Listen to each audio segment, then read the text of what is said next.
Cleveland Cavaliers lose their fourth straight game, but no reason to be concerned quite yet. The Boston Celtics win their fourth straight game. We're going to talk about all that plus 10 games on Friday night on Locked On NBA Game Night. When that final buzzer rings, you know it's time for Locked On NBA Game Night. All the post-game reactions to every game across the league, every single night, with insights only the hosts at Locked On can provide. It's the true NBA fans' one stop for all the action. Every game, every night. It's Locked On NBA Game Night. Tipping off now. Thanks for tuning in to Locked On NBA Game Night, where it's every game, every night. I'm joined by Swipa, one of the hosts of Locked On Nuggets. I'm Haize, one of the hosts of Locked On Bulls, and today's episode is brought to you by FanDuel. Right now, new customers can get $200 in bonus bets when your first $5 bet wins. Swipa, the Cleveland Cavaliers lose their fourth straight game. This time to the Suns, 123-112. Kevin Durant has 42 points today. This is after Devin Booker scored 40 points earlier in the week against the Chicago Bulls. The Suns right now are playing with some of the best momentum that they have in a while. So I want to ask you this one. Was this more about the Cavs losing or more about the Phoenix Suns winning this game? For me, this is more about the Cavs being in March and them having still a 5-game lead over the first seed, and they're still on pace to win 60-plus games. The Suns are not a good basketball team. They're going to make the play-in more than likely by default, just because the Dallas Mavericks are so run down with injuries. Now, maybe the Portland Trailblazers, who we'll talk about a little bit later, can make a run. They're only 2 games back of the Phoenix Suns. But look, man, I just think that the Cavs have no real incentive to play with maximum energy right now. Mm-hmm. They have an 80% win percentage this year as well. They're just doing, honestly, it's just some things that I think are just virtually unprecedented for that organization. Whereas the Suns, they got everything to play for. When you're a team that you don't have anything to play for, and you're already solidified for where you are. And Cleveland might not end up in the same way, but very similarly, 2 years ago for the Denver Nuggets, I mean, they had a 7-game lead at the beginning of March for the first seed in the Western Conference, and they lost 4 games that month to the Bulls, to the Spurs, to the Nets, teams that they had in the Raptors.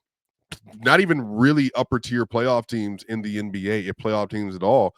And I think that the Cavs right now, they're just kind of in a place where defense is going to be optional. They're just not going to engage. And you know what? Honestly, hey, it's like you work so hard all year to be able to get to a point where you don't have to go all out in March. That way you can get ready for April. And I just think a lot of people, including fans, going into today, do you know that the San Antonio Spurs had the #1 offense in the NBA in the month of March? Yeah. Without Wemby. So, I mean, that's what I'm saying. It's just a weird month where players are exhausted. They're trying to get more rest. Players are trying to, again, maintain where they are. Some are scraping to get into the play-in. Some are scraping for seeding. And honestly, you just kind of got to let it rock. But shout out to the Suns. Shout out Kevin Durant. He's going to make, even though I don't yet have an NBA vote, he's easily going to make an all-NBA team for me. I think Kevin Durant has been spectacular this year. 42 points on 29 shots is uber efficiency. And he's 4 of 9 from 3 to boot as well. Had 8 assists tonight.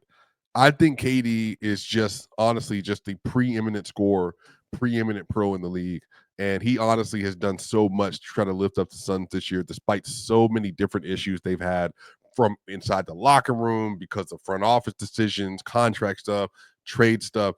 They've just dealt with so many different things this year. And despite that, they're still trying to fight, and they're still trying to get into the play-in, and that way give themselves a chance in the playoffs. So, I mean, congratulations to them, because honestly, that's a really big win for the Suns.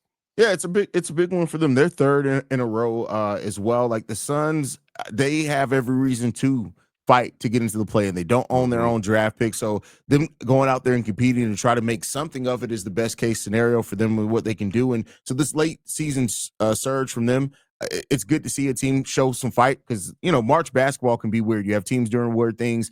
The point you made about the Cavs, though, is what I actually appreciate about them more. They're not trying to fight extra hard to have the most wins, right? And we've seen teams do that, and then they run out of gas by the playoffs.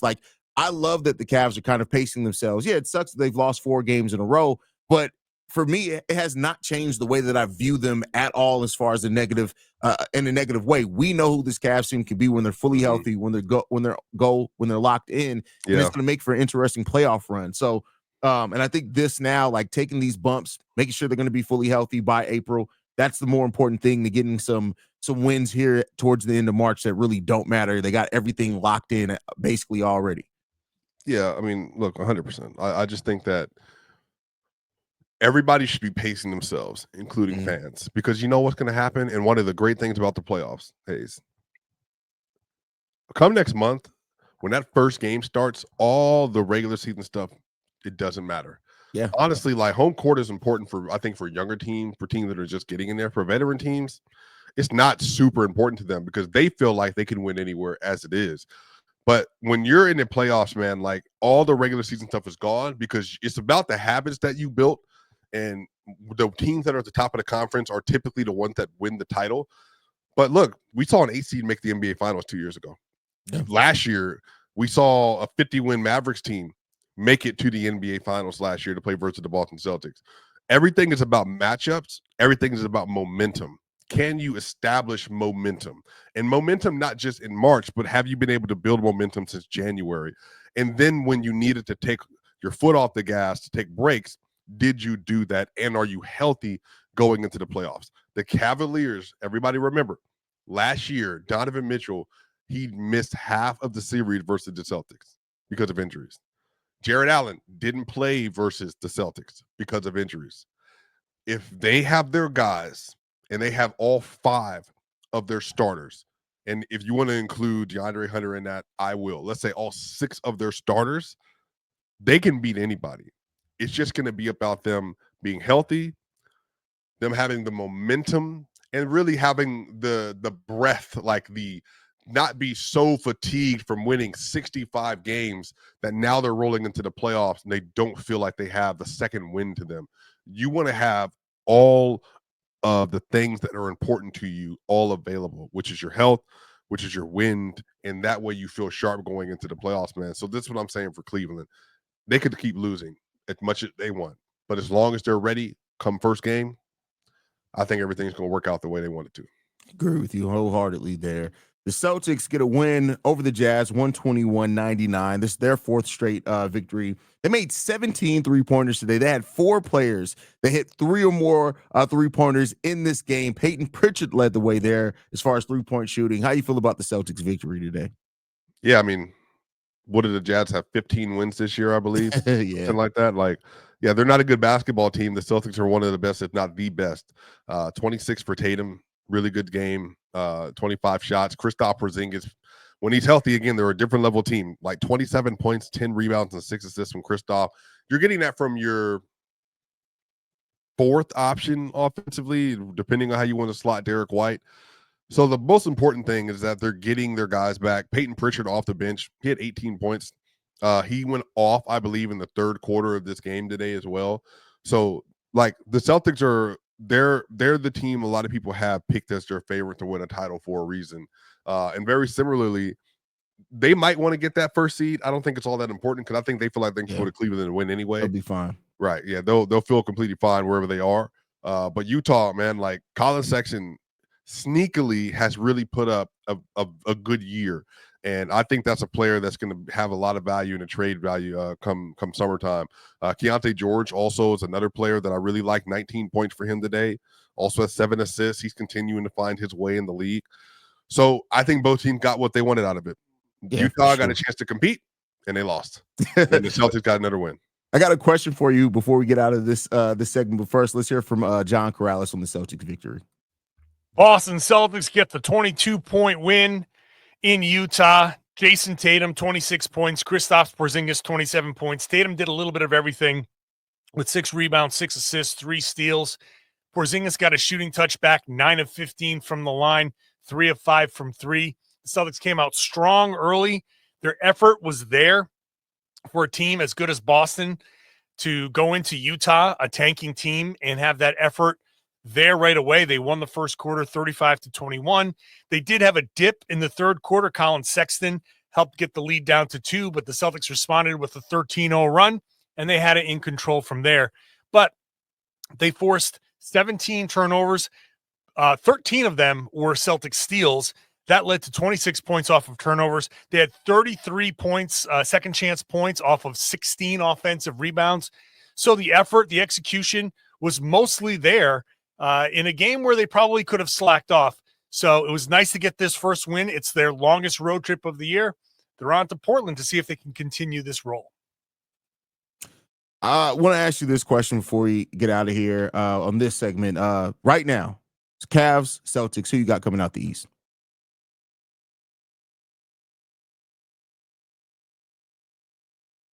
Can't hear you, Swiper. Celtics. Celtics. Yeah. My gut's telling me Celtics. My head says more dominant regular season team, Cleveland Cavaliers. But my gut, who do I trust to do it?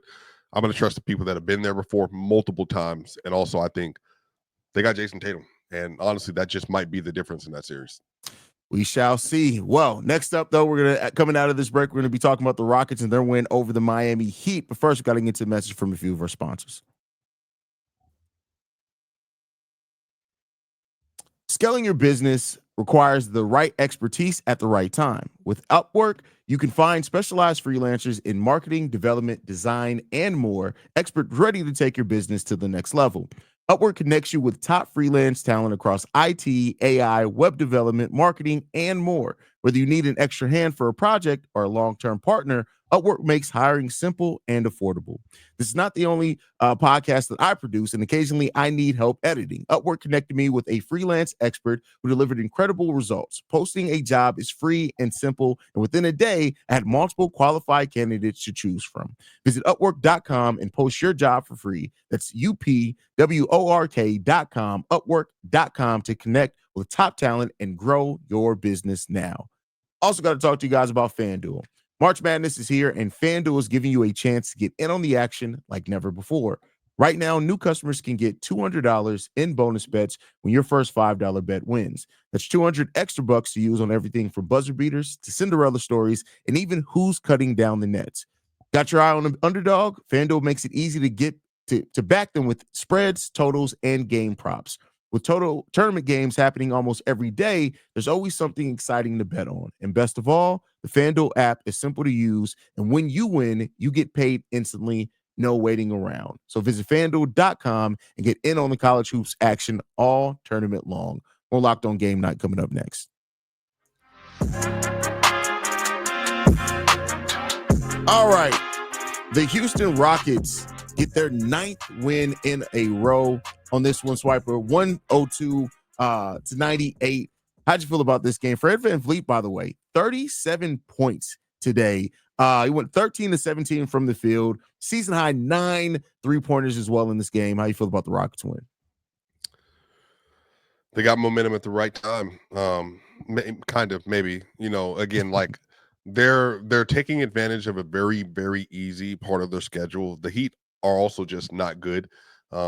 They played 9 in these 9 games. They have not played versus a team that I think is like legitimately like a playoff level team, except for one. But that's okay. Like they got to do what they got to do. Amin Thompson continues to develop 18 points today, 7 steals for Amin Thompson, 7. They were just absolutely getting by the Miami Heat defense with Tyler Hero, man. The Heat are just like, they're struggling right now. Yeah, they lack so many different things too, but they're still going to make the playoffs in the Eastern Conference, which is just wild.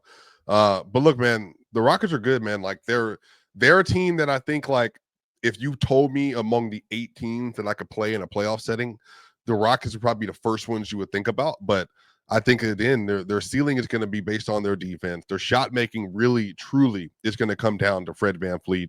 And can Jalen Green follow suit? Jalen Green was 3 of 13 today. So Fred VanVleet had to be everything that he was on 37 points on 13 to 17 from the field.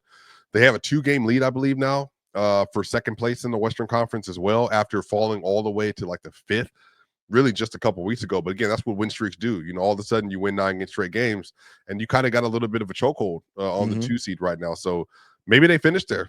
And honestly, that's such a great story for their season. It's funny that they can be on a win streak that big and still be 12 and a half games behind the OKC Thunder. As of right now, Swiper, the Thunder, the Rockets, the Lakers, and the Denver Nuggets would all have home court advantage as everything is right now. Are the Houston Rockets the one team, though, that even if they do have home court advantage in the first round, you think could lose that series more than any of those other top 4 teams? Okay, so right now, if the Minnesota Timberwolves and the Clippers played, I'll probably put my money on the Timberwolves. I think the Timberwolves will feel very comfortable versus the Houston Rockets. Because their identity is defense. The Wolves' identity is defense. Their identity is physicality. The Wolves' identity is physicality. Their identity is grit. Anthony Edwards would love to play in a series like that. So, yeah, I just think that they would be first-round outs. They're probably going to be first-round outs this year. I would be surprised if they weren't. But honestly, if they aren't, the playoff is going to be very interesting because if they take out one of the Clippers or the Timberwolves, and then now in the next round, they're going to have to play versus one of like the Lakers or the Nuggets or something like that. Yeah. I mean, that would be some interesting work from that series. So, I mean, we'll see. But overall, like, maybe I'm too low on the Rockets. Do you feel like they should be given more respect as a potential contender in the NBA? Not right now. Like they're good, right? And they play really well. It still feels like they're like the fact that they need Fred VanVleet scoring so much kind of worries me. But they're ahead of schedule. Like you look at where they were last year till now, this year legitimately being a top 4 seed in the Western Conference the most of this season. Like I think they're ahead of schedule and they have the assets to get what they need to really get them over the top next year. I just think looking at how the West is going, like if any team's going to have a disappointing first round exit, it's probably going to be the Rockets. And I don't mean that as like their team sucks or anything. It's just you typically see that with young teams. You fail first and then you figure it out going forward. Yeah, I understand that. Yeah. Let's hear from Jackson on this one from Locked On Rockets. The only thing hotter than the Houston Rockets right now is the man who got them their 9th straight win, Fred VanVleet, who dropped 37 points on 9 of 11 shooting from downtown in the Rockets' 102-98 win against the Miami Heat. Look, the Rockets needed every single point that they got from Fred VanVleet in this game. Their stars really struggled. Jalen Green, Alperen Sengun. The Miami Heat defense did a great job slowing down those two guys, really making them struggle in this game. And that's where Fred VanVleet really stepped up. 13 of his 37 coming in that fourth quarter. And the Rockets were actually trailing by 11 in the third quarter of this game before Fred VanVleet just turned it on. And he could not miss from downtown in this one. Also, Amin Thompson getting his revenge against Tyler Herro after their dust up in the last meeting between these two teams. Amin Thompson had the clamps on Tyler Herro in this game, limiting him to just 8 points on 3 of 11 shooting and 6 turnovers. Meanwhile, Amin Thompson finished the night with 18 points, 9 rebounds, 5 assists, and 7 steals in his return from his ankle injury. Amin Thompson's just so good, man. He's just so good. He's gonna be so good as he continues to develop. He's in his second year in the league, and he's already like not only defensively what he brings every single night. You're seeing him grow offensively. And Amin Thompson, I don't know where to rank it as far as this right now, but I would not be surprised if we're talking about him being the first or second best player on the Rockets in the next 3 years. Oh, I think he'll be the best. Think he'll be the best?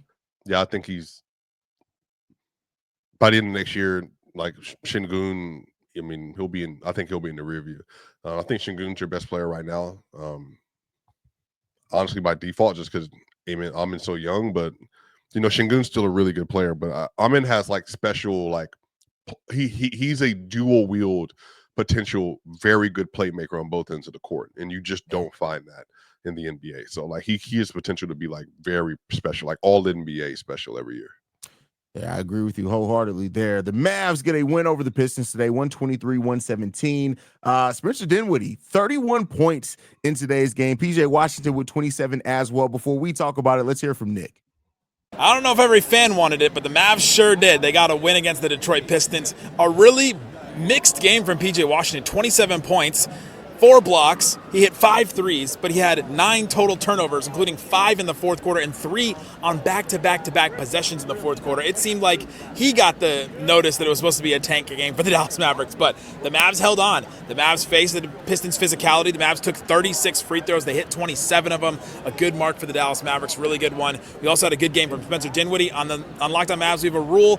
If Spencer Dinwiddie has a good game every 5th game. This must have been the 5th game for Spencer Dinwiddie. 31 points, 7 assists. He got it going in a bunch of different ways. Was only 3 of 11 from 3, but was able to get his offense going in a bunch of different ways.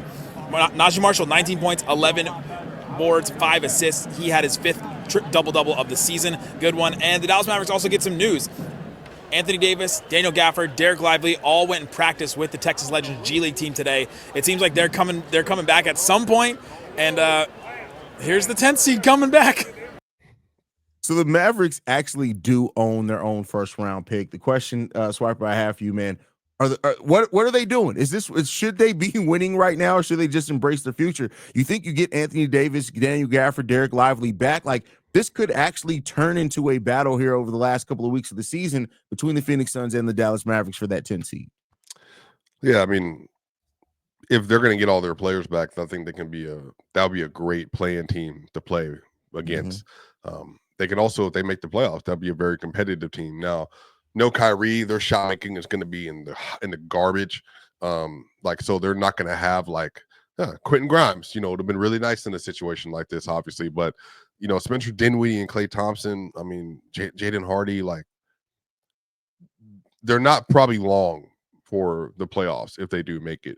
But I think for the sake of kind of maybe just good vibes for the year, we got in a horrible situation, horrible injuries, a horrible trade that nobody understands except for our GM and the owner, and we still made the playoffs. Maybe the players would feel really good about that. But honestly, from an asset management standpoint, yeah, obviously his organization wants to keep losing, so we're going to add another asset to the team. But if they're in the business of asset building, I mean, they already had one in Lucas. So again, this whole year is still, I don't know when everybody's going to be able to actually fully recalibrate what's happened this year with the Dallas Mavericks. Yeah, that's going to be interesting to watch how that recalibration happens in the offseason. But we're going to recalibrate up next, recapping the rest of the 6 games that went on tonight. But first, we got to get to a message from 5 Hour Energy. Daylight savings snuck up on us again. If you're feeling that lost hour of sleep, 5 Hour Energy has your back. The extra sunshine means more time for fun, but sometimes you need a little boost of power to get through. Whether you're staying up late watching the NCAA tournament, squeezing in a round of golf after work, or just keeping up with your busy day, 5 Hour Energy gives you that quick, refreshing pick-me-up whenever you need it. Don't let long days wear you out. 5 Hour Energy helps you stay sharp and focused, whether you're catching every moment of the tournament, getting outside for a hike, or tackling a packed schedule. It's small, convenient, and ready whenever you are. Head to 5hourenergy.com to find over 15 flavors, including watermelon, blue raspberry, and peach mango. Build your own 12-pack or 24-pack delivered right to your door. Need one now? Grab a 5 Hour Energy shot at your local grocery or convenience store. Stock up and stay energized. More Locked On Game Night coming up next.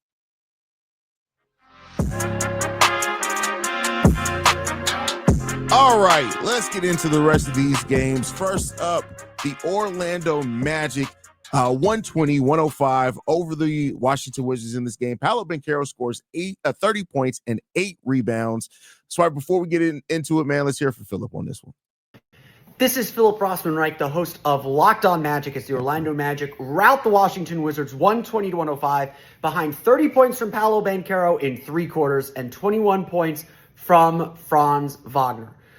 Really, this game was the Magic taking care of their business against the Washington Wizards, but it's worth pointing out the consistency that Paolo Banchero is playing with now. He's second in the league in scoring and points per game since the All-Star break, behind only Shai Gilgeous-Alexander. And what we're really seeing from Paolo is a continuation of what we saw from him before the oblique injury, way back in October. I know it's a long way away. All the criticisms people have had about Paolo Banchero has mostly been about his efficiency, about maybe how he stops the ball a little bit too much, about how he kind of acts the star, but hasn't really earned maybe that status. But let's make it clear, in the last month, Paolo Banchero has regained that superstar status. He's continued to play at this incredibly high level, and the wins haven't come yet because of so many other issues with this Magic team. But Paolo Banchero has reclaimed his spot as one of the best young stars in this league, and a ho-hum 30-point game, even against the Washington Wizards, is proof positive of that once again. How'd you feel about Paolo tonight? Well, Paolo, to this point, in the last 15 games since the All-Star break, 29.5 points per game, 7.3 rebounds, 4.4 assists, and he's averaging 1.1 steals, 47 37-80 splits. That's pretty good. Taking 21 shots a game as well. He's a plus 31 overall over that stretch. They got it blown out. Looks like by Cleveland here, and so plus minus a little off. He scored 26 versus Cleveland. That's really good. 29 versus Milwaukee. 25 versus Houston. Relatively decent efficiency in those games. He did score 43 points versus Minnesota on 50% from the field. Like, that's good. You know what I mean? Like, that's good efficiency. 31 points again versus Houston right before the Washington game. Getting that from your best player and your best scorer and that kind of consistency and getting, like, again, like back into the groove of where you were before the injuries, that's important because, again, the playoffs, what we just talked about, Haize, everything's about matchups. They're going to be there. Can he maintain that kind of rhythm come playoff time and then getting into the play-in? Because right now they're scheduled to play versus the Atlanta Hawks.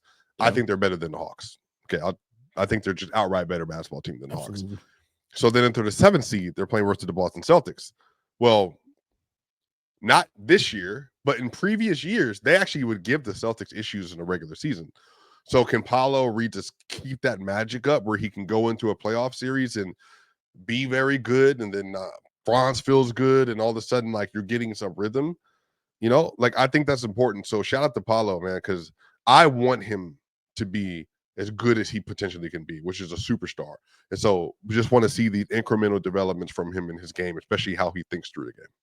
Yeah, and I think that oblique injury was clearly serious enough that, you know, could have thrown off his rhythm, and I'm glad that he is finding it here towards the end of the season. And who knows, the Orlando Magic, while they are going to have to go through that play-in tournament, if they can get back going at what they look like coming into the season, they could have still a very successful playoff run. I'm not picking them to, like, come out the East or anything, but it'll be another building block for them to get more data, go into the offseason, figure out what they need to continue to add to the team. But Paolo's an absolute monster. I love watching him play basketball, man. Thunder, 141-106 against the Hornets. I mean, I don't know much to say about this one. Like, if this game turned out any other way, I would have been more shocked than an almost 40-point victory over the Hornets. The Thunder just been taking care of business all season long. Yeah, there's nothing to say. Shea is going to win MVP this year. He's capping off an incredible year. 30 points, 9 assists, and 6 rebounds from Shea Gilgeous-Alexander, which, you know, whatever, like, great job. You know what I mean? Like, it's just another really good game from SGA. Isaiah Hartenstein, you know, 12 points and 10 rebounds today and 4 assists, just looks just like iHeart. They're a really good team, man. Like, and the fact that Jay Will's coming off the bench and playing as well as they are, Alex Caruso, Isaiah Joe, they just have so many pieces, man. So they're the total opposite of a team like Denver or like the Bucks that are so reliant on one player that even though they have one player in Shea, like, they're fortifying them and they're just able to walk through people. So look, they're going to win who knows how many games this year. And the Thunder are going to be the toughest out in the Western Conference, bar none. Yeah, they're just so equipped to, like, play, to match up in so many different ways, no matter what you throw at them, especially defensively in that offense. I still think that this offense can still get better than what we've seen already this season. Of course, it's going to come down in the playoffs. Like, if you can force them to be a three-point shooting team, and they are inefficient at that. But I think even more so than any other time, they're equipped now for those cold shooting nights from three, for them to still have a very potent offense with an amazing defense. They're going to be one of the toughest outs in the playoffs. The Minnesota Timberwolves, this is a team that you are very high on. We just kind of talked about them, especially if they come up against the Houston Rockets. They can end up winning that series in the first round, 134-93 over the Minnesota Timberwolves. I'm sorry, over the New Orleans Pelicans today. 20 points, 6 rebounds from Julius Randle in this game. Anthony Edwards and Jaden McDaniels, 17 points each. Rudy Gobert with 13 and 12. How you feeling, Swiper? Timberwolves are a really good team, man. I think they're going to shock a lot of people. Yeah, I think they're going to shock a lot of people with just how good they are. Yeah, they're anybody who slept on the Wolves because of, you know, the things that were going on with the team, them figuring it out. And I was even one of those people early on because they did look like a worse basketball team to start off after that trade, but they're really starting to figure it out. I think that you're seeing Julius Randle and just everybody learn to play together. Earlier in the season, in the minutes with Jaden McDaniels and Julius Randle on the court together were bad, and you're seeing that improve over the season as well. And that's going to be, I think, if you can continue to get all 4 of those guys, Gobert, McDaniels, Randle, and Edwards, all playing really well at the same time, they're going to be definitely dangerous out in the playoffs. The Grizzlies in this game and the Clippers, these are teams that are still like the Grizzlies. I don't know how to read them. It's always something with them, like as far as like they look great, they don't look good. And I don't, maybe you have a better feel on how to get them. They lose this game 128-108 to the Los Angeles Clippers. The Clippers are going to be a dangerous out as well in the playoffs here. Yeah, Chris Dunn would be a first team all defense player for me. Sure. If he was available, but he's not because of the 65 game minimum, the 20 minutes a game. James Harden, 30 points, 9 assists, 8 of 14 from the field, 5 of 10 from the free 3-point line, 9 of 10 from the free throw line, plus 24 tonight. Ivica Zubac, 17 points and 10 rebounds today. He's been a dang near all-star level player this year. And I'm not even getting Kawhi Leonard, 9 of 12 from the field, looks efficient, looks sharp, 23 and 10 for him. And then Norman Powell, 14 points. That team's really good. And then off the bench, Bogey, 16 points, 6 to 9 from the field, 4 or 5 from 3. And then even like getting 13 minutes from Ben Simmons, like all of a sudden, and then Nicholas Batum, and then Amir Coffey, all of a sudden, the Clippers are really deep. And they have a lot of really good players. So whoever they play in the first round is going to have problems too.